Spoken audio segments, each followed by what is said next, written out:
প্রথম আয়াত যেটা আমরা পড়লাম সেটার মূল সারমর্ম হচ্ছে মানুষ আল্লাহর কাছে সাহায্য চাইবে। এই সাহায্য চাওয়াটা মানুষের আল্লাহর কাছে কোনো কিছু পাওয়ার থাকলে সেটা চাওয়া, বিপদে পড়লে সেখান থেকে উদ্ধার হতে চাওয়া, কোনো কষ্ট কোনো সমস্যায় থাকলে সেটা দূর হতে চাওয়া, কোনো কিছু পেতে চাইলে সেটা আল্লাহর কাছে চাওয়া যে আল্লাহ আপনি আমাকে দেন। এই যে কোনো কিছুর যদি মানুষের দরকার হয় তাহলে মানুষ দুটো মাধ্যমে আল্লাহর কাছে চাইতে পারে। কয়টা মাধ্যমে? আপনার সন্তানের দরকার, সন্তান হচ্ছে না, দুই মাধ্যমে চাইতে পারেন। আপনার অনেক টাকা পয়সার দরকার, ধনী হওয়ার দরকার, আল্লাহর কাছে চাইবেন, দুটো মাধ্যমে চাইতে পারেন। আপনি অনেক বিপদে পড়েছেন, বিপদ থেকে উদ্ধার হতে চান, দুটো মাধ্যমে আল্লাহর কাছে চাইতে পারেন। আপনি অসুস্থ হয়ে গেছেন, আপনার ছেলে অ্যাক্সিডেন্ট করেছে, আপনার ছেলে মেয়ে হারিয়ে গেছে, পানিতে ডুবে গেছে, আপনার আল্লাহর সাহায্য দরকার, আপনি দুটো মাধ্যমে আল্লাহর কাছে সাহায্য চাইতে পারেন। কথা কি আমার বোঝা যায়? সেই দুটো মাধ্যমের এক নাম্বার হচ্ছে আসবর, ধৈর্য। এক নাম্বার কি? ধৈর্য। তথা আপনি যদি বলেন যে হে আল্লাহ আপনি আমাকে সন্তান দেন, তো এই এখনই আল্লাহ সুবহানাহু ওয়া তাআলা দিবেন, এটা হওয়া যাবে না। এটার উপর কি লাগবে? ধৈর্য লাগবে। ধৈর্য কিন্তু তিন প্রকার। কয় প্রকার? ধৈর্য কয় প্রকার? তিন প্রকার। কি কি ধৈর্য? সৎ আমলের উপর ধৈর্য, অসৎ কাজ থেকে বিরত থাকায় ধৈর্য, বিপদে ধৈর্য। ব্যাখ্যা দিচ্ছি। ধৈর্য শব্দের শাব্দিক অর্থ হচ্ছে, যেটাতে আরবিতে সবর শব্দটা যে অর্থে ব্যবহার হয়। কি অর্থে ব্যবহার হয়? যখন আমরা মুরগিকে টোপার মধ্যে ধরি, টোপা বুঝেন? ওটাকে আরবিতে বলে যে সবারা ইয়াসবুরু, যে আমি মুরগিকে টোপার মধ্যে আটকে রেখেছি। এটার জন্য আরবিতে সবর শব্দ ব্যবহার হয়। তাহলে সৎ কাজের উপর ধৈর্য মানে ওই যে মুরগিকে আপনি আটকে রেখেছেন, তো এখন প্রতিদিন সকালে কোরআন তেলাওয়াতের উপর নিজেকে কতক্ষণ আটকে রাখতে পেরেছেন? কথা মানে বুঝতে পারেননি? কথা কি বুঝতে পারছেন? 5 ওয়াক্ত সালাতে প্রতিদিন মসজিদে আসতে হবে, এটার উপর কতক্ষণ নিজেকে আটকে রাখতে পেরেছেন, ধরে রাখতে পেরেছেন? কতদিন? এই জন্য কিন্তু রাসূলুল্লাহ সাল্লাল্লাহু আলাইহি ওয়াসাল্লাম বলেছেন যে আফজালুল ইবাদা দাওয়ামুহা ওয়া ইন আকাল, সবচেয়ে উত্তম ইবাদত ওইটা যেটা অল্প হলেও নিয়মিত হয়। অল্প হলেও কি হয়? নিয়মিত হয়। আল্লাহ কিন্তু পবিত্র কোরআনে কোথাও আমাদের কাছে বেশি ইবাদত চাইনি। আল্লাযীনা আমানু ওয়া আমিলুস সালিহাত, আল্লাযীনা আমানু ওয়া আমিলুস সালিহাত, এগুলো কোথাও বলা নাই আল্লাযীনা আমানু ওয়া আমিলু আমালান কাসীরা। সব জায়গায় বলা আছে ঈমান আনয়ন করলো, সৎ আমল করলো। তো সৎ আমলের একটা পাঠ হচ্ছে আল্লাহর ইখলাস, আল্লাহর নবীর সুন্নাতের অনুসরণ। ঠিক আরও একটা পাঠ হচ্ছে নিয়মিত করতে থাকা। কি করতে থাকা? নিয়মিত। হুট করে একদিন 1000 রাকাতের চাইতে প্রতিদিন 2 রাকাত বেশি উত্তম। প্রতিদিন 2 রাকাত বেশি উত্তম। একদিনে একদম পবিত্র কোরআন পড়ে শেষ করে দিলাম, 3 দিনে কোরআন পড়ে শেষ করে দিলাম, এর চাইতে প্রতিদিন 5টা আয়াত, প্রতিদিন সূরা ইখলাস, প্রতিদিন আয়াতুল কুরসি উত্তম। তাহলে সবরের 3টা প্রকার বললাম। 1, সৎ কাজের উপর ধৈর্য, কতক্ষণ নিজেকে ধরে রাখতে পারছি। 2, অসৎ কাজ থেকে বিরত রাখার উপর ধৈর্য, যে না আমি খারাপ ছবি, খারাপ ভিডিও, গান শুনবো না, কতক্ষণ না শুনে থাকতে পারছি, কন্টিনিউ করতে পারছি। আমি অবৈধ সম্পর্কে লিপ্ত হব না, কতক্ষণ লিপ্ত না হয়ে টিকে থাকতে পারছি। আর আরেকটা হচ্ছে বিপদে পড়ে ধৈর্য ধারণ। আমি বিপদে পড়েছি, হায় হতাশ না করে আল্লাহর উপর ভরসা করে ধৈর্য ধারণ করা। ঠিক আছে? তাহলে মানুষের যদি আল্লাহর কাছে কোনো কিছু চাওয়ার দরকার হয়, তাহলে হুট করে আল্লাহ সুবহানাহু ওয়া তাআলা দিয়ে দিবে চাওয়া মাত্রই? একজন নবীর ঘটনা আমরা সবাই জানি, সেটা হচ্ছে ইয়াকুব আলাইহিস সালাতু ওয়াস সালাম। কোন নবী? ইয়াকুব আলাইহিস সালাতু ওয়াস সালাম। তার ছেলে ইউসুফ আলাইহিস সালাতু ওয়াস সালাম যখন হারিয়ে গেল, তখন ইউসুফ আলাইহিস সালাতু ওয়াস সালামকে তার কাছে ফিরিয়ে দেওয়ার জন্য তিনি দোয়া করতে থেকেছেন আল্লাহর কাছে। আর তিনি তার সন্তানকে ফিরে পেয়েছেন অন্তত 25-30 বছর পরে। তাহলে নবী দোয়া করছে আর এক নবীর জন্য, সন্তানও নবী। আবার সন্তানও তো চাইবে তার বাপ মায়ের কাছে ফিরে যেতে, তাই না? সেও নবী। আবার তারা সবাই নবীদের সন্তান, ইব্রাহিমের সন্তান ইসহাক, ইসহাকের সন্তান ইয়াকুব। তো তারা আল্লাহর কাছে দোয়া করছেন, তো আল্লাহ সাথে সাথেই দিয়ে দিলেন? আল্লাহ সাথে সাথেই দেননি। তাহলে আল্লাহর কাছে চাইলে, চেয়ে কিছু পেতে হলে তার উপর ধৈর্য লাগবে না? লাগবে না? ধৈর্য লাগবে। ঠিক তেমন কোনো বিপদে পড়েছেন, বিপদ থেকে উদ্ধার আল্লাহর কাছে হতে চাচ্ছেন, তখনও কি লাগবে? ধৈর্য লাগবে। এবার 2 নাম্বার কি দিয়ে আপনি আল্লাহর কাছে চাইবেন? ওয়াসসালাহ। 2 নাম্বার কি? সালাত। 2 নাম্বার কি? আল্লাহর কাছে কিছু চাওয়ার সবচেয়ে বড় মাধ্যম হচ্ছে সালাত। সবচেয়ে বড় মাধ্যম কি? সালাত। এটা কিন্তু আমাদের সমাজের মানুষ বুঝে না দেখেই একসাথে হাত তুলে দোয়া করতে চায়।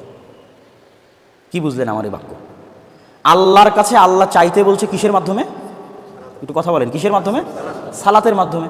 যে একজন ব্যক্তি মারা গেছে, ওর জন্য তোমরা দোয়া করো, তো জানাজার সালাত পড়ে সালাতের মাধ্যমে দোয়া করো। কেন? আল্লাহ তো বলছে সালাতের মাধ্যমে দোয়া করতে হবে, সালাত দিয়ে দোয়া করো। এই জন্য তো আল্লাহ নবী জানাজার সালাত দিয়েছে, যে মানুষ মারা গেছে তোমরা সালাত আদায় করো, দিয়ে দোয়া করো। বৃষ্টি আল্লাহর কাছে লাগবে, তোমরা সালাত আদায় করে আল্লাহ সুবহানাহু ওয়া তাআলার কাছে দোয়া করো। চন্দ্রগ্রহণ, সূর্যগ্রহণ হয়েছে, বিপদে পড়েছে, চন্দ্রগ্রহণ সূর্যগ্রহণের বিপদ থেকে বাঁচতে হবে, সালাতে দাঁড়াও, সালাত আদায় করে দোয়া করো। তাহলে প্রত্যেক ধাপে ধাপে আল্লাহর কাছে কিছু চাওয়ার জন্য আল্লাহর নবী কি করতে বলেছে? সালাত আদায় করতে বলেছে। ঠিক আগের যুগের নবী রাসূলদেরও একই অবস্থা ছিল। যখন জাকারিয়া আলাইহিস সালাতু ওয়াস সালাম আল্লাহর কাছে সন্তান চাইলেন, যখন কুল্লামা দাখালা আলাইহা জাকারিয়া আল মেহরাব ওয়াজাদা ইনদাহা রিজকা ক্বালা ইয়া মারইয়াম আন্না লাকি হাযা ক্বালাত হিয়া মিন ইনদিল্লাহ। যখন মারিয়াম আলাইহিস সালাতু ওয়াস সালামের কাছে তার খালু গেলেন, দেখছেন অসময়ের আম, অসময়ে জাম, অসময়ে কাঁঠাল, অসময়ে ফলমূল, অসময়ে জাইতুন, অসময়ে খেজুর। ইয়া মারিয়াম আন্না লাকি হাযা, কোথায় থেকে আসলো? ক্বালাত হিয়া মিন ইনদিল্লাহ, আল্লাহর পক্ষ থেকে এসেছে। তখন উনিও নবী, ওনারও অন্তরে চাইলো যে আল্লাহ ইমরানকে এত ভালো মেয়ে দিল। ইমরাআতু ইমরান ওয়াইদ ক্বালাত ইমরাআতু ইমরান রব্বি ইন্নী নাযারতু লাকা মা ফি বাতনি মুহাররারা, যে আল্লাহ আমার পেটে যে সন্তান আছে তোমার আজকে অক্ফ করে দিলাম, ওই সন্তানই হচ্ছে মারিয়াম। তো ইমরানকে আল্লাহ সুবহানাহু ওয়া তাআলা সন্তান দিল, তো আমিও তো আল্লাহর নবী, বৃদ্ধ হয়ে গেছি, স্ত্রী বন্ধে, সন্তান হওয়ার কোনো সম্ভাবনা নাই, কিন্তু আরেকজনের সৎ সন্তান দেখে নিজের মনে চাওয়া হয়েছে যদি আমারও এরকম সন্তান হতো। হুনালিকা দাআ জাকারিয়া রাব্বাহ, ওখানে জাকারিয়া আলাইহিস সালাতু ওয়াস সালাম সালাতে দাঁড়িয়ে গেলেন আল্লাহর কাছে চাওয়ার জন্য যে আমার সন্তান লাগবে। তাহলে সন্তান চাইতে জাকারিয়া কি করলেন? কথা বলতে হবে, কি করলেন? সালাত আদায় করলেন। ঠিক তেমন ইব্রাহিম আলাইহিস সালাতু ওয়াস সালামের প্রথম স্ত্রী সারা আলাইহিস সালাতু ওয়াস সালাম, সহিহ বুখারীর হাদিস, যখন উনি বিপদে পড়লেন, জালিম বাদশা তার দিকে এগিয়ে আসলো, তখন তিনি জালিম বাদশার কবল থেকে বাঁচার জন্য কি করলেন? সালাত আদায় করলেন। এবং আমরা আল্লাহর নবীরও কিছু ঘটনা দেখব এবং বলবো এই আজকের এই তাফসীরের মধ্যে। সেটা হচ্ছে আল্লাহ সুবহানাহু ওয়া তাআলার কাছে কিছু চাইতে হলে এবং পেতে হলে, বিপদে পড়লে উদ্ধার হতে হলে দুটো মাধ্যমে আল্লাহর কাছ থেকে পাওয়া যাবে। এক, ধৈর্য ধারণ করতে হবে। দুই, সালাত আদায়ের মাধ্যমে চাইতে হবে। তাহলে আমরা এই যে এখানে আসরের সালাত আদায় করলাম, এটা আল্লাহর কাছে চাওয়ার সবচেয়ে বড় মাধ্যম। যা বলার ছিল এখানে বলতে হতো। সালাত শেষ হওয়ার পর চাওয়া আসলে শেষ হয়ে গেছে, তখন তাসবিহ তাহলিল জিকির আজকার শুরু হয়েছে। মাইয়েতের জন্য দোয়া করার দরকার, আসলে জানাজার সালাতের মধ্যেই ওই দোয়া শিখিয়ে দেওয়া আছে। কারণ জানাজার সালাত শেষ হওয়ার পরে যদি আপনি বলেন হুজুর দোয়া করলো না একসাথে হাত তুলে, তাহলে আপনি এই আয়াত বুঝেননি যে আল্লাহর কাছে চাইতে হয় সালাত দিয়ে। আমি কি বুঝাতে পারছি আপনাকে? যে তাহলে আপনি এই আয়াত বুঝেননি যে আল্লাহর কাছে চাইতে হয় কি দিয়ে? সালাত দিয়ে, সালাতের মধ্যে। সম্মানিত উপস্থিতি, ওয়াস্তাঈনু বিস-সাবরি ওয়াস-সালাহ, তোমরা আল্লাহর কাছে সাহায্য চাও ধৈর্য দিয়ে, সালাত দিয়ে। আর জেনে রাখো ওয়া ইন্নাহা লাকাবীরা, এই কাজ করা অনেক কঠিন, এত সহজ নয় যে নিয়মিত সালাত আদায় করবে, সালাতের মাধ্যমে চাইবে, এটা অনেক অনেক কঠিন কাজ। তবে কাদের জন্য সহজ? আল্লাহ ইল্লা আলাল খাশিঈন, যারা আল্লাহকে ভয় করে তাদের জন্য সহজ। তারা কারা? আল্লাযীনা ইয়াযুন্নুনা আন্নাহুম মুলাকু রাব্বিহিম, যারা নিশ্চিতভাবে বিশ্বাস করে যে তারা তাদের প্রতিপালকের সাথে সাক্ষাৎ করবে। আচ্ছা, আপনি যে ধৈর্য ধারণ করবেন, কার আশায় ধৈর্য ধারণ করবেন? এটার আশায় যে আপনার সাথে একদিন আল্লাহর সাক্ষাৎ হবে। কথা মনে হয় বুঝতে পারেন? ইয়াকুব আলাইহিস সালাতু ওয়াস সালামের সন্তান হারিয়ে যাওয়ার পর উনি হতাশায় হার্ট ফেল করেনি কেন? উনি নিশ্চিতভাবে বিশ্বাস করেন যে একদিন আল্লাহর সাথে ওনার সাক্ষাৎ হবে।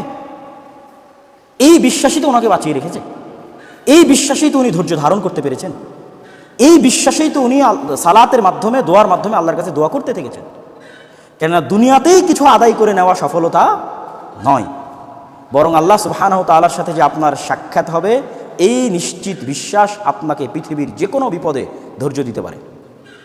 পৃথিবীর যে কোনো বিপদে কি দিতে পারে? দুনিয়ার কোনো আদালতে যদি আপনার বিচার না হয়, আপনি কিসের আশায় অপেক্ষায় থাকবেন যে আপনার সাথে একদিন আল্লাহ সাক্ষাৎ হবে? আজকে আপনার সাথে অনেক অবিচার, অনেক জুলুম, অন্যায়ভাবে আপনাকে মানুষ আপনার সাথে ফায়সালা করছে, আপনার সাথে বিচার করছে, আপনার উপর শাস্তি দিচ্ছে। তো আপনি কি ধৈর্যে পৃথিবীতে বেঁচে থাকবেন? কেমনে ধৈর্য ধারণ করবেন? কেমনে সালাত দিয়ে আল্লাহর কাছে চাইবেন? তখনই আপনি পারবেন যখন আপনার মধ্যে দৃঢ় বিশ্বাস আছে যে একদিন আমিও আল্লাহর সামনে থাকবো, যে আমার উপর অত্যাচার করছে সেও আল্লাহর সামনে থাকবে। ওয়া ইন্না ইলাইহি রাজিউন ওয়া আন্নাহুম ইলাইহি রাজিউন, যে আমার উপর অত্যাচার করছে ও আল্লাহর সামনে থাকবে, আমিও আল্লাহর সামনে থাকবো, সেই দিন দেখবো ইনশাআল্লাহ। আজকে যে আমার টাকা মেরে নিল, তার টাকা এখনই আমাকে জোর করে আদায় করে নিতে হবে, এটা না। আপনি ধৈর্য ধারণ করতে পারবেন যে এই টাকা আপনি কিয়ামতের মাঠে পাবেন, যেদিন আল্লাহর সাথে আপনার সাক্ষাৎ হবে। সম্মানিত উপস্থিতি, এবার আমরা একটু রাসূলুল্লাহ সাল্লাল্লাহু আলাইহি ওয়াসাল্লামের কিছু হাদিস দেখি, তার কিছু আমল দেখি। ইমাম কুরতুবী বলছে যে সালাত এবং সবর দুটোকে পাশাপাশি রাখার উদ্দেশ্য হচ্ছে, সবরের সবচেয়ে বড় মাধ্যম হচ্ছে সিয়াম। সবরের সবচেয়ে বড় মাধ্যম কি? সিয়াম। এই জন্য ইমাম কুরতুবী আয়াতের তাফসিরে বলছে আস-সাওমু নিসফুস সবর। যদি আমরা এই আয়াত এভাবে বলি যে তোমরা সিয়ামের মাধ্যমে এবং সালাতের মাধ্যমে আল্লাহর সাহায্য চাও, তবুও হবে, কেননা সিয়াম কি? ধৈর্য। সিয়াম কি? ধৈর্য। তাহলে যে সোমবারের সিয়াম রাখে, বৃহস্পতিবারের সিয়াম রাখে, 13, 14, 15 সিয়াম রাখে, সে অটোমেটিক ধৈর্যের প্রশিক্ষণ নিচ্ছে। আস-সাওমু নিসফুস সবর, এটা কি বলেছে ইমাম কুরতুবী রাহিমাহুল্লাহ।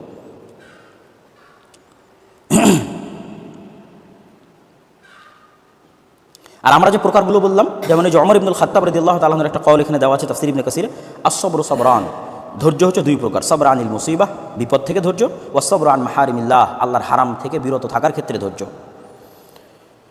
সম্মানিত উপস্থিতি, রাসূলুল্লাহ সাল্লাল্লাহু আলাইহি ওয়াসাল্লামের একটা ঘটনা এখানে উল্লেখ করা আছে। আন আলী রাদিয়াল্লাহু তাআলা আনহু বর্ণিত, তিনি বলেন, লাকাদ রাআইতানা লাইলাতা বদরিন ওয়া মা ফিনা ইল্লা নাইমুন গায়রা রাসূলিল্লাহি সাল্লাল্লাহু আলাইহি ওয়াসাল্লাম ইউসাল্লি ওয়া ইয়াদউ হাত্তা আসবাহা। বদরের দিন, বদরের যুদ্ধের রাতে আমরা দেখেছি আমাদের মধ্যে সবাই রাতে ঘুমিয়ে গেছিল, একমাত্র যিনি ঘুমাননি তিনি আল্লাহর নবী। একমাত্র যিনি ঘুমাননি তিনি কে? আল্লাহর নবী। বদরের আগের রাতে, কথা বুঝতে পেরেছেন? আলী রাদিয়াল্লাহু তাআলা বলছেন তিনি কি করছিলেন? ইউসাল্লি ওয়া ইয়াদউ, টানা সালাত আদায় করছিলেন আর আল্লাহর কাছে দোয়া করছিলেন। টানা সালাত আদায় করছিলেন আর আল্লাহর কাছে দোয়া করছিলেন। তিনি আল্লাহর নবী। তিনি কার নবী? আল্লাহর নবী। খৈরু খালকে আদম, খৈরু বানি আদম, বানি আদমের সর্বশ্রেষ্ঠ সন্তান, সর্বশ্রেষ্ঠ নবী। তার আগামীকাল যুদ্ধ আছে, ভয়ঙ্কর বড় যুদ্ধ, মারিকা বাইনাল ঈমান ওয়াল কুফর, ঈমান এবং কুফরের মধ্যে প্রথম ভয়ঙ্কর যুদ্ধ। সেই যুদ্ধে তার বিজয়ের দরকার। সেই যুদ্ধে তার কিসের দরকার? বিজয়ের দরকার। এই জন্য রাতের বেলা সালাতে দাঁড়িয়ে আছে। এই জন্য রাতের বেলা কোথায় দাঁড়িয়ে আছে? সালাতে দাঁড়িয়ে আছে। রাতে সালাত ছাড়া পৃথিবীতে কোনো বড় সফলতা সম্ভব নয়। রাতে সালাত ছাড়া পৃথিবীতে কোনো বড় সফলতা সম্ভব নয়। আল্লাহ সুবহানাহু ওয়া তাআলা নবীকে বলেছে আপনি তাহাজ্জুদের সালাত আদায় করেন, আসা ইয়াবআসাকা রাব্বুকা মাকামান মাহমুদা। আল্লাহ আপনাকে সর্বোচ্চ স্থানে অধিষ্ঠিত করবে, কিন্তু সর্বোচ্চ স্থানে অধিষ্ঠিত হওয়ার জন্য তাহাজ্জুদের সালাত লাগবে, রাতের সালাত লাগবে। আপনার উপর কঠিন দায়িত্ব আসতেছে, মুজাম্মিল সূরা মুজাম্মিলের মধ্যে যে আপনার উপর কঠিন দায়িত্ব আসছে, কোরআন এবং ওহীর দায়িত্ব, এটা আপনি বহন করতে পারবেন না যদি না রাতে সালাত আদায়ের অভ্যাস তৈরি না করেন। রাতে সালাত আদায়ের অভ্যাস তৈরি করলে আপনি এই দায়িত্ব পালন করতে পারবেন। তাহলে পৃথিবীর যে কোনো বড় সফলতা, যে কোনো ভারী সফলতা, যে কোনো বিশাল অর্জন মানুষ লাভ করতে পারে রাতের সালাতের মাধ্যমে। ওয়াস্তাঈনু বিস-সাবরি ওয়াস-সালাহ, ধৈর্যের মাধ্যমে, সালাতের মাধ্যমে।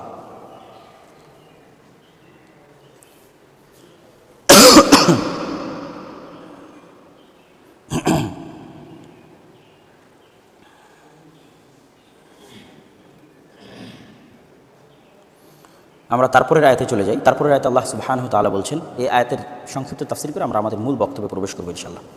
ইয়া বানি ইসরাঈল আযকুরু নি'মাতি আল্লাতী আন'আমতু আলাইকুম ওয়া আন্নী ফাদ্দালতুকুম আলাল আলামিন।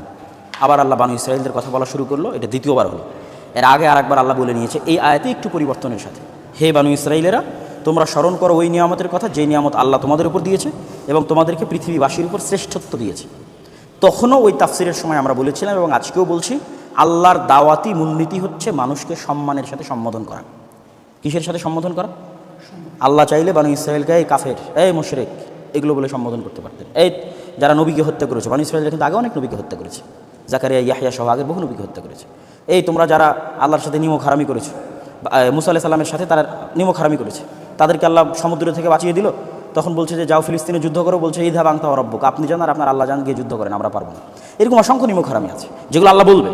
তো আল্লাহ ওগুলো দিয়েও তাদেরকে সম্বোধন করতে পারতেন, তথা তাদের খারাপ গুণাবলী দিয়ে তাদেরকে সম্বোধন করতে পারতেন ছোট করে। কিন্তু আল্লাহ সুবহানাহু ওয়া তাআলার এটা দাওয়াতি মূলনীতি নয় যে তিনি তার বান্দাকে ছোট করে সম্বোধন করে দাওয়াত দেবে, এবং আল্লাহর এই মূলনীতি আমাদের শেখা উচিত। আল্লাহ সুবহানাহু ওয়া তাআলা, আপনি যদি বানু ইসরাঈলের লম্বা হিস্ট্রি দেখেন যে তারা কীভাবে নবী রাসূলকে হত্যা করেছে, কীভাবে আল্লাহর নিয়ামতের সাথে নিমক হারামি করেছে, তারপরে যদি আল্লাহর এই আয়াত দেখেন তাহলে আপনি বুঝতে পারবেন যে দাওয়াতের ক্ষেত্রে কতটা ভালো ব্যবহার করা উচিত। এত বড় নিমক হারাম কওমের পরও হওয়ার পরও আল্লাহ সুবহানাহু ওয়া তাআলা তাদেরকে সম্মান দিয়ে, তাদের যেটা ভালো গুণ আছে, তাদের সাথে আল্লাহর যেটা ভালো ব্যবহার আছে সেটা স্মরণ করিয়ে দিয়ে তাদেরকে বলছে, হে বানু ইসরাঈলেরা স্মরণ করো ওই সমস্ত নিয়ামতের কথা যা আল্লাহ তোমাদেরকে দিয়েছিল, ওয়া ফাদ্দালতুকুম আলাল আলামিন, এবং পৃথিবীবাসীর উপর তোমাদেরকে আল্লাহ শ্রেষ্ঠত্ব দিয়েছিল। আর আমরা যখন মানুষকে দাওয়াতি কাজ করতে যাই আমরা আগে গালাগালি শুরু করি না? গালাগালি শুরু করি এবং আমাদের মধ্যে অহংকার কাজ করে। এই জন্য আমাদের দাওয়াতে বরকত হয় না। আল্লাহর কাছ থেকে আমাদের এটা শেখা উচিত যে আল্লাহ সুবহানাহু ওয়া তাআলা বানু ইসরাঈলকে সম্মান দিয়ে দাওয়াত দিচ্ছেন। বানু ইসরাঈল বলাও একটা সম্মান, তাদেরকে যারা বানু ইসরাঈল বলছে এটা বলাও একটা সম্মান। কেন? ইসরাঈলকে, ইসরাঈল হচ্ছে ইয়াকুব আলাইহিস সালাম। ইসরাঈলকে, ইসরাঈলের নাম আমরা চিনি সেটা হচ্ছে ইয়াকুব আলাইহিস সালাতু ওয়াস সালাম। ইয়াকুব আলাইহিস সালাতু ওয়াস সালামকে ইউরোপিয়ানরা বলে জ্যাকব, ঠিক আছে? ইয়াকুব আলাইহিস সালাতু ওয়াস সালাম বাপের নাম ইসহাক, ইসহাককে ইউরোপিয়ান আমেরিকানরা বলে আইজ্যাক, আইজ্যাক নিউটন। আইজ্যাক নিউটনের নাম আপনারা অনেক শুনেছেন, যে বিজ্ঞানী নিউটন। তো বিজ্ঞানী নিউটনের নাম কিন্তু ইসহাক, কিন্তু উচ্চারণ করা হয় ইংরেজিতে কি? আইজ্যাক, কিন্তু আসলে কি? ইসহাক। ইসহাকের ইংরেজি ভার্সন হচ্ছে আইজ্যাক। তার বাবার নাম হচ্ছে ইব্রাহিম। ইসহাকের বাবার নাম কি? ইব্রাহিম, যাকে ইউরোপিয়ান এবং আমেরিকানরা বলে আব্রাহাম। দাউদ আলাইহিস সালাতু ওয়াস সালাম, উনিও বানু ইসরাঈলের নবী, যাকে ইউরোপিয়ান এবং আমেরিকানরা বলে ডেভিড, ঠিক আছে? এবং এখনও এই কিছুদিন আগেও ইসরায়েলের প্রেসিডেন্ট ছিল বেনিয়ামিন নেতানিয়াহু। বেনিয়ামিন কিন্তু একজন নবীর নাম, বানু ইসরাঈলের একজন নবীর নাম বেনিয়ামিন। সম্মানিত উপস্থিতি, তো তাদেরকে বানু ইসরাঈল বলে সম্বোধন করা একটা সম্মান। ইসরাঈলের সন্তানেরা, ইসরাঈল মানে ইয়াকুব আলাইহিস সালাতু ওয়াস সালাম। ইয়াকুব আলাইহিস সালামের কয় সন্তান ছিল? 12 সন্তান। কয় সন্তান? 12 সন্তান। ইয়াকুব আলাইহিস সালামের ছেলে ইউসুফ। ইউসুফ আলাইহিস সালামের কয় ভাই বোন? 12 জন ভাই। ইউসুফ আলাইহিস সালামের 11 ভাই তাকে কুয়াতে ফেলে দিয়েছিল, বা 10 ভাই শরিক ছিলেন, এক ভাই শরিক হননি, যিনি তার নিজের মায়ের পেটের ভাই। তো ইউসুফ আলাইহিস সালামেরা কয় ভাই? মোট 12 ভাই। তাহলে বানু ইসরাইল মানে ইয়াকুব আলাইহিস সালামের 12 সন্তান ও তাদের বংশধর। এই জন্য যখন ফেরাউনের কবল থেকে বানু ইসরাইলকে বাঁচানোর জন্য সমুদ্রের রাস্তা তৈরি হলো, তখন 12টা রাস্তা তৈরি হয়েছিল। এই জন্য যখন মুসা আলাইহিস সালাম লাঠি দিয়ে পাথরের উপর আঘাত করেছিল ঝর্ণা তৈরি করার জন্য, তখন 12টা ঝর্ণা তৈরি হয়েছিল, যার কথা আল্লাহ কোরআনে বলবে, একটু পরেই বলতে থাকবে, হয়তো আপনাদের এখানে সেই তাফসীরটা করার সময় পাবো না। তো এই 12টা কী জন্য, 12টা রাস্তা কী জন্য, 12টা ঝর্ণা কী জন্য? ওই যে বানু ইসরাইল, ওই যে বানু ইসরাইল, ইয়াকুব আলাইহিস সালামের কয় সন্তান? 12 সন্তান। ইয়া বানু ইসরাইল আযকুরু নি'মাতি আল্লাতী আন'আমতু আলাইকুম ওয়া আন্নী ফাদ্দালতুকুম আলাল আলামিন।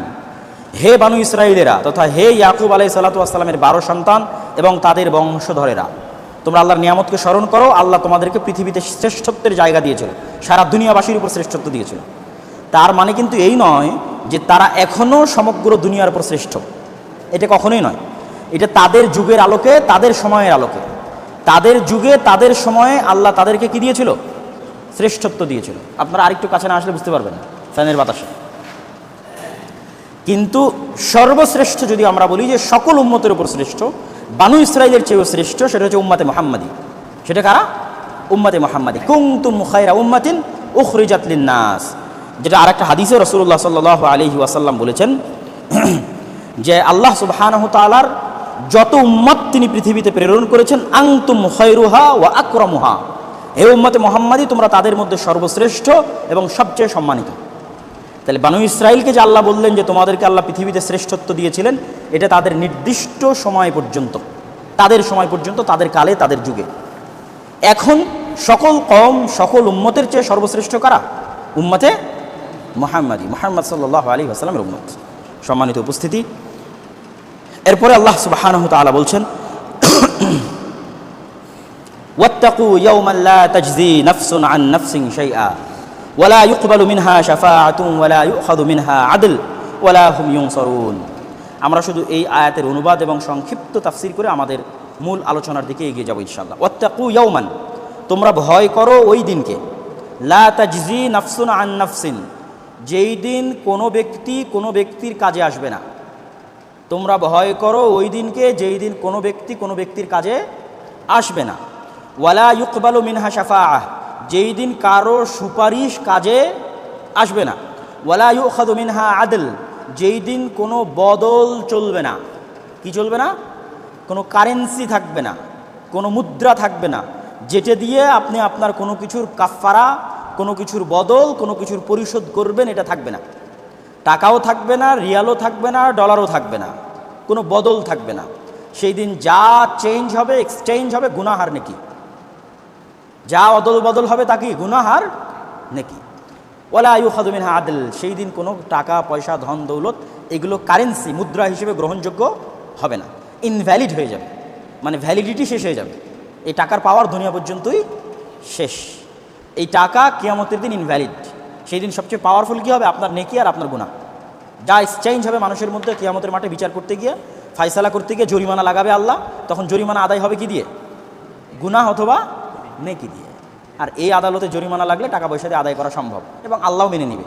আপনি যদি দুনিয়াতে থাকতেই টাকা পয়সা দিয়ে আদায় করেন, কে মেনে নেবে? আল্লাহ মেনে নেবে। কিন্তু কিয়ামতের মাঠে শুধু চলবে নেকি আর গুনাহ। ওয়ালা হুম ইউনসারুন, এবং সেই দিন কোনো সাহায্যকারীও থাকবে না। তাহলে এই আয়াতের মধ্যে আল্লাহ কয়টা কথা বললো? লা তাজজি নাফসুন আন নাফসিন শাইআ, কোনো মানুষ কোনো মানুষের কোনো উপকার করতে পারবে না। বাক্যটা দেখেন, লা তাজজি উপকার করতে পারবে না, নাফসুন নাকেরা, উস্তাজি বলতে পারবে যে নাফির পরে যদি নাকেরা আসে তাহলে অমুম, মানে কোনো মানুষই, নাফসুন মানে কোনো আত্মাই, কেউই না। কিসের পীর বাবা, কিসের প্রধানমন্ত্রী, কিসের অলিয়া উলিয়া, লা তাজজি নাফসুন, কেউই না। আন নাফসিন, অন্য কারোই উপকার করতে পারবে না, যে না অমুক অমুকের উপকার করা যাবে না, নবীদের উপকার হতে পারে, কেউ কারো, এক নবী আর এক নবীর উপকার করতে পারে না, কেউ কারো, মানে এটা ব্যাপক, এর মধ্যে এর বাইরে কেউ নাই, এই আয়াতের বাইরে কেউ নাই। যে উপকার করবে এর মধ্যেও কেউ আয়াতের বাইরে নাই, যে উপকার নিবে সেও এই আয়াতের বাইরে নাই। তথা কোনো নবীও কোনো নবীর উপকার করতে পারবে না, কোনো শক্তিশালী পাওয়ারফুল প্রধানমন্ত্রীও আরেকজন শক্তিশালী পাওয়ারফুল প্রধানমন্ত্রীর উপকার করতে পারবে না, কোনো শক্তিশালী মালদার আরেক শক্তিশালী মালদারের উপকার করতে পারবে না। নাফসুন আন নাফসিন, কেউ কারো উপকার করতে পারবে না। তারপরে দেখেন সেই আন, কোনো উপকার বলে না, সামান্য হয়তো একটা ছোটোখাটো উপকার করার যেতে পারে কিয়ামতের মাঠে। মানুষ মনে করতে পারে যে না, বড় উপকার না করতে পারুক, জাহান্নাম থেকে বাঁচিয়ে না দিতে পারুক, হয়তো কিয়ামতের মাঠে সামান্য তো ঠেলাগুতা দিতে পারে। উপকার হয়তো দেখা যাচ্ছে আল্লাহর আরশের নিচে ছায়ার ব্যবস্থা করে দিল, বা হয়তো এই আযাব থেকে বাঁচার ব্যবস্থা করে দিল, কোনো হয়তো উপকার। সেই আন, কোনো উপকারই করতে পারবে না। তাহলে এই আয়াতের মধ্যে কত রকমের তাকিদ আছে? 3টে তাকিদ আছে। সেটা হচ্ছে কেউই উপকার করতে পারবে না, কারো উপকার করতে পারবে না, কোনো ধরনের উপকার করতে পারবে না। লা তাজজি নাফসুন আন নাফসিন শাইআ, কোনো ধরনের। যেমন আমরা আজকে এখানে আসছি, এখানে সবার কোনো না কোনো ধরনের হেল্প আছে না? নাই? একটা ছেলে মোটরসাইকেল চালাচ্ছে, তার একটা হেল্প আছে। একজন ক্যামেরা ধরেছে, তার একটা হেল্প আছে। এই মসজিদে আপনারা বসে আছেন, আপনাদের একটা সহযোগিতা আছে। তো কারো বড় উপকার, কারো ছোট উপকার। তো বলে কোনো ধরনের উপকার, যে ফ্যানগুলো সুইচ অন করে দিল ও হেল্প করলো না, সেই আন, কোনো উপকারই করতে পারবে না, ছোট বড় কোনো উপকারই না, কেউই না, কারো না। লা তাজজি নাফসুন আন নাফসিন শাইআ। এই আয়াতের মধ্যে 3টে তাকিদ গেল। তারপরে কি বলছে? ওয়ালা ইউকবালু মিনহা শাফাআহ। দুনিয়াতে সুপারিশ চলে, দুনিয়াতে একজন আরেকজনের পক্ষে কি করে? সুপারিশ করে। কিয়ামতের মাঠে কোনো সুপারিশ চলবে না। হ্যাঁ, আল্লাহ সুবহানাহু ওয়া তাআলা যদি কাউকে অনুমতি দেয় সেটা আলাদা, কিন্তু আমভাবে ব্যাপকভাবে যে আমি খুব পাওয়ারফুল, আমি খুব শক্তিশালী, আমি দেখে নেব না, আমি পীর বাবা, আমি নবী, চলো কিয়ামতের মাঠে নৌকায় করে পার করে দেব। আছে না অনেক পীর বাবা, নৌকায় করে জাহাজে করে পার করে দিবে? কেউ মান যাল্লাযী ইয়াশফাউ ইনদাহু ইল্লা বিইজনি। আছে কি কোনো শক্তিশালী পাওয়ারফুল অলি আউলিয়া, নবী, রাষ্ট্র ক্ষমতা, ধন দৌলত, টাকাওয়ালা, মালদার? মান যাল্লাযী, কে আছে এমন পৃথিবীতে? মান যাল্লাযী ইয়াশফাউ ইনদাহু ইল্লা বিইজনি, যে আল্লাহর সামনে, আল্লাহর দরবারে কথা বলতে পারবে, কথা বলার সাহস করতে পারবে আল্লাহর অনুমতি ছাড়া কিয়ামতের মাঠে? কে আছে? আয়াতুল কুরসি মান যাল্লাযী ইয়াশফাউ ইনদাহু ইল্লা বিইজনি, কেউ না। ওটাই এখানে আল্লাহ সুবহানাহু ওয়া তাআলা বলছে ওয়ালা ইউকবালু মিনহা শাফাআহ, কোনো শাফাত গ্রহণ করা হবে না।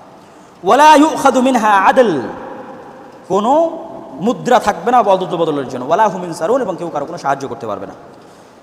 সম্মানিত উপস্থিতি, আল্লাহ সুবহানাহু ওয়া তাআলা আমাদেরকে কিয়ামতের এই ভয়াবহতা থেকে হেফাজত করুক, আল্লাহুম্মা আমিন।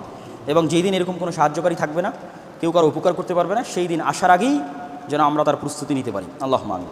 এবার আমরা আমাদের কোরআনের আলোচনায় প্রবেশ করি। কোরআন শিক্ষার গুরুত্ব, তাৎপর্য। কোরআন আল্লাহর বাণী, কোরআন আল্লাহর সৃষ্টি নয়। আসমান এবং জমিনের মধ্যে যা কিছু আছে তার সব কিছুই আল্লাহ সুবহানাহু ওয়া তাআলার সৃষ্টি, তার সব কিছুই কি আল্লাহ সুবহানাহু ওয়া তাআলার সৃষ্টি। কিন্তু কোরআন আল্লাহ সুবহানাহু ওয়া তাআলার সৃষ্টি নয়। কোরআন আল্লাহ সুবহানাহু ওয়া তাআলার কি? বাণী, মানে আল্লাহ সুবহানাহু ওয়া তাআলার শব্দ, আল্লাহ সুবহানাহু ওয়া তাআলার বাক্য, আল্লাহ সুবহানাহু ওয়া তাআলার আওয়াজ। আমি কথা বলছি, আমার কথার আওয়াজ শব্দ আছে না? আল্লাহ সুবহানাহু ওয়া তাআলার শব্দ, আল্লাহ সুবহানাহু ওয়া তাআলার বাক্য, আল্লাহ সুবহানাহু ওয়া তাআলার আওয়াজ হচ্ছে কোরআন। এই জন্য কোরআন পৃথিবীতে সবচেয়ে বড় বরকতের উৎস। কিতাবাম মুবারাকা, আল্লাহ কোরআন মাজিদে বলেছে কিতাবাম মুবারাকা, বরকতময় কিতাব। যেহেতু সকল বরকতের উৎস আল্লাহ নিজে, সকল বরকতের উৎস কোথায়? আল্লাহ নিজে। সেহেতু আল্লাহর সাথে সংশ্লিষ্ট যা কিছু আছে তা সবই বরকতময়। যেমন আল্লাহর নাম বরকতময়, তো যেখানে আল্লাহর নাম হবে ওখানে বরকত আসবে না? আসবে না? আসবে। ঠিক তেমন আল্লাহর শব্দ, আল্লাহর আওয়াজ, আল্লাহর বাক্য বরকতময়। আল্লাহর নামের যেমন পাওয়ার আছে, যে আল্লাহর নাম নিয়ে জবাই করলে হালাল, আল্লাহর নাম নিয়ে জবাই না করলে হারাম, আল্লাহর নামের যেমন পাওয়ার আছে, ঠিক তেমন আল্লাহ সুবহানাহু ওয়া তাআলার বাক্য, শব্দ, আওয়াজের পাওয়ার আছে, সেটা কোরআন। মক্কা মদিনা আল্লাহর সৃষ্টি, সাফা মারওয়া আল্লাহর সৃষ্টি। ইন্না সাফা ওয়াল মারওয়াতা মিন শাআইরিল্লাহ, কিন্তু আল্লাহর সৃষ্টি। কাবা মানুষ বানিয়েছে। তাহলে মক্কা মদিনা, সাফা মারওয়া, কাবা, এগুলোর চাইতেও বেশি বরকত আপনি পাবেন কোরআনে।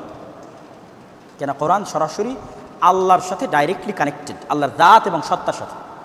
পৃথিবীতে আর কিছুই নাই যার নিসবাত ডাইরেক্টলি আল্লাহর প্রতি করা সম্ভব, তথা আল্লাহর জাতের সাথে করা সম্ভব। সবগুলো হবে মাজাজান। যেমন আমরা যদি মসজিদকে বলি বাইতুল্লাহ, আল্লাহর ঘর, এটা মাজাজান, এখানে আল্লাহর ইবাদত হয় তাই। কিন্তু একমাত্র যেটার নিসবাত আল্লাহর দিকে করা হাকিকাতান সম্ভব, সেটা হচ্ছে কোরআন। আল কোরআন কালামুল্লাহ, আল কোরআন কিতাবুল্লাহ। পৃথিবীতে আর কিছুরই সরাসরি সম্পর্ক আল্লাহর সাথে নেই, ডাইরেক্টলি কানেক্টেড আল্লাহর জাতের সাথে নয় কোরআন ছাড়া। তাহলে 1 নম্বর হলো কোরআন বরকতময়। 2 নম্বর হচ্ছে কোরআন সবচেয়ে বড় নিয়ামত আলা ওয়াজহিল আরজ। আল্লাহ পৃথিবীতে যত নিয়ামত দিয়েছে তার মধ্যে সবচেয়ে বড় নিয়ামত কি? কোরআন। কোরআন যে সবচেয়ে বড় নিয়ামত তার কয়েকটা দলিল আপনাদের সামনে পেশ করি। রাসূলুল্লাহ সাল্লাল্লাহু আলাইহি ওয়াসাল্লাম হাদিসে বলছেন যে আগের উম্মতদের হায়াত বেশি ছিল আর এই উম্মতদের হায়াত কম, 40, 50, 60 গড় হায়াত। নূহ আলাইহিস সালামের কওমের গড় হায়াত ছিল 800, 900, 1000। তো নূহ আলাইহিস সালাতু ওয়াস সালামের সাথে ঈমান আনয়নকারী একজন 1000 বছর যে ইবাদত করেছে তার চাইতে বেশি এগিয়ে থাকবে কিয়ামতের মাঠে এই উম্মতের যে 50-60 বছর বেঁচেছে নেকিতে। তো এই যে উম্মতের এই শ্রেষ্ঠত্ব, এটা কিন্তু কোরআনের বরকত। সূরা ফাতিহা আর হাদিসে বলা আছে যে সূরা ফাতিহা এমন এক নূর যা অতীতের কোনো নবীকে দেওয়া হয়নি। তো যে সালাতে দাঁড়াচ্ছে এই উম্মতের, সে সূরা ফাতিহা পড়ছে না? তো এটা কোরআনের বরকত, সূরা ফাতিহার বরকত। দ্বিতীয় আরেকটা দলিল, রমাজানের যত রহমত, যত বরকত, যত দয়া, যত কল্যাণ আমরা জানি এবং শুনি, তার মূল কারণ হচ্ছে শাহরু রমাদান আল্লাযী উনজিলা ফীহিল কোরআন। এই মাসে কোন কিতাব অবতীর্ণ হয়েছে? কোরআন অবতীর্ণ হয়েছে। 3, লাইলাতুল কদরের যত ফজিলত, যত রহমত, যত বরকত আমরা জানি, তার কারণ কি? ইন্না আনজালনাহু ফি লাইলাতুল কদর। লাইলাতুল কদর যে 1000 মাসের চেয়ে শ্রেষ্ঠ কেন? লাইলাতুল কদরে কোন বই অবতীর্ণ হয়েছে? কোরআন অবতীর্ণ হয়েছে। তাহলে কোরআন আ'যামু নি'মাতিন আলা ওয়াজহিল আরজ, পৃথিবীর বুকে সবচেয়ে শ্রেষ্ঠ এবং উত্তম নিয়ামত হচ্ছে কোরআন। 3 নম্বর পয়েন্ট কিন্তু দুটো বলা হয়ে গেল। 1, কোরআন বরকতময়। 2, কোরআন সবচেয়ে বড় নেয়ামত।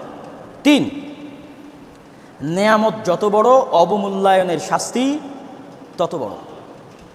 আপনার বাড়িতে একটা সাধারণ মেহমান আসছে, তাকে অবমূল্যায়ন করার শাস্তি, আর আপনার বাড়িতে প্রধানমন্ত্রী এমপি আসছে, তাকে অবমূল্যায়ন করার শাস্তি একরকম হবে না।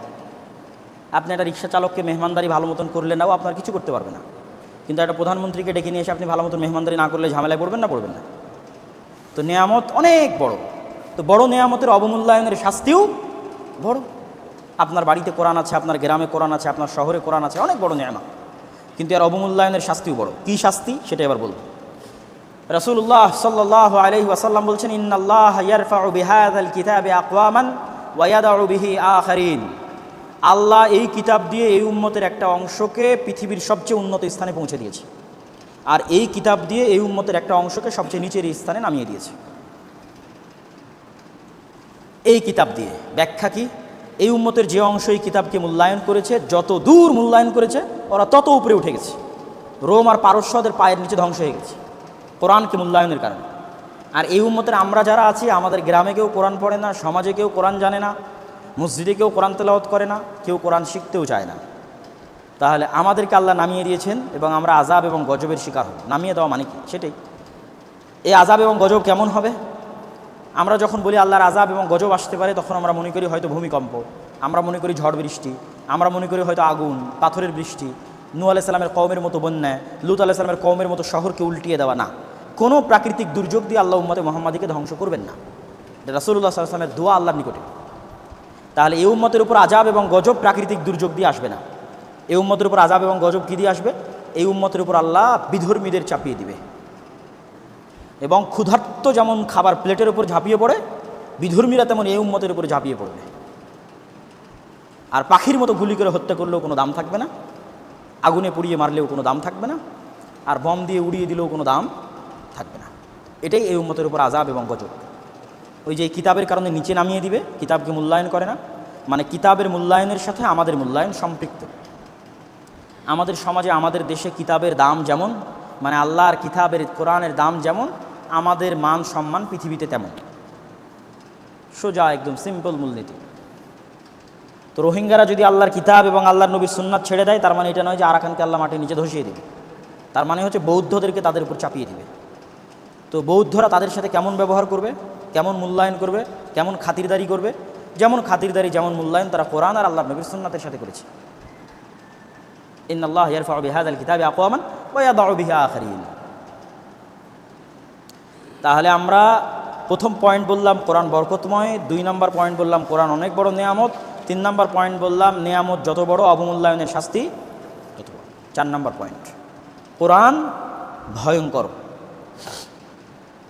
কিভাবে কোরআনকে আমি বললাম ভয়ঙ্কর? আল্লাহ সুবহানাহু ওয়া তাআলা কিয়ামতের মাঠে মানুষের বিচার করার জন্য যেই সমস্ত জিনিসগুলোর সাক্ষী নেবেন, যেই সমস্ত জিনিসগুলোকে সুযোগ দিবেন মানুষটা অপরাধী না নিরপরাধ এটা প্রমাণ করার জন্য, তার মধ্যে মানুষের 2 হাত 2 পা। নাখতিমু আলা আফওয়াহিহিম, মুখে সেলাই মারা হবে, হাত কথা বলবে। হাত কী করবে? কথা বলবে। জমিন কথা বলবে। ঠিক কোরআনকেও সুযোগ দেওয়া হবে প্রত্যেক মানুষের বিষয়ে কমেন্ট করার। তাহলে আমি এখন বিচারের কাঠগড়ায় দাঁড়িয়ে আছি, আমার বিষয়ে কথা বলবে আমার হাত পা, আমার বিষয়ে কথা বলবে আমার মাটি জমিন, আমার বিষয়ে কথা বলবে কোরআন। আল কোরআন হুজ্জাতুন লাকুম আও আলাইকুম, আল্লাহর নবীর হাদিস সাল্লাল্লাহু আলাইহি ওয়াসাল্লাম। যে কোরআন হয় তোমার পক্ষে সাক্ষী দিবে, না হয় তোমার বিপক্ষে সাক্ষী দিবে। তার মানে কোরআন সাক্ষী দিবেই, তার মানে আমার বিষয়ে কোরআনকে কমেন্ট করার সুযোগ দেওয়া হবে।